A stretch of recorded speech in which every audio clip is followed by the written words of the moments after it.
रामपुर नामक गांव में एक व्यक्ति रहता था जिसका नाम मदन था। वह बहुत ही निर्मय दिल का था।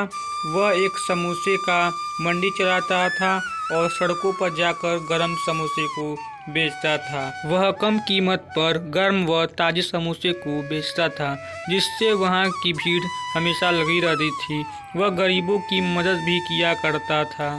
मदन के समोसे रामपुर गांव में पूरे के पूरे प्रसिद्ध थे, क्योंकि उसके ताजे समोसे होने के कारण कई अमीर आदमी उससे हमेशा खरीदते थे और घर को भी ले जाते थे। हालांकि वह बहुत ही गरीब था। पिछले दिनों वह किसान था। जब वह गांव में रहता था तब वहां पर वह हरी ताज़ी सब्जियों को उगाता था। उसे याद कर बहुत ही दुखी हो जाता था, क्योंकि वहां पर काफ़ी सारी फैक्ट्रियां होने के कारण उसे कभी भी हमेशा जब देखो तभी कठिनाई होती रहती थी। हालांकि वह जब शहर में समोसे को बेचने लगा तब उसे शहर का और गरीबों का प्यार मिलने लगा, तो वहाँ पर वह कुशल पूर्वक रहता था। कम पैसे में समोसे को बेचने के कारण वह हमेशा दुखी रहने के बजाय वह हमेशा संतुष्ट रहता था, क्योंकि उसे आमदनी कम मिलती थी, जिससे घर का गुजारा सही तरीके से नहीं हो पा रहा था।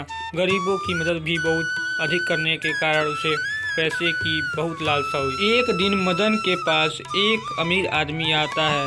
वह बहुत ही चोरी लफंगा में आगे था।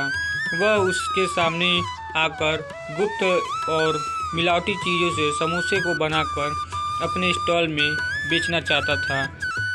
एक दिन की बात है, अमीर आदमी मदन से बोला, नमस्ते श्री कृष्ण भैया। नमस्ते मदन, कैसे हो तुम? श्री कृष्ण भैया, समोसे तो बिक जाते हैं, लेकिन आजकल बहुत ही ज़्यादा तकलीफ में हूँ। मदन, क्या तुम मेरी प्रस्तावना को स्वीकार किए हो? श्री कृष्ण भैया, सबसे पहले तो हमारी ईमानदारी बहुत ज़रूरी है। मैं इसे कलंकित कदा भी नहीं कर सकता।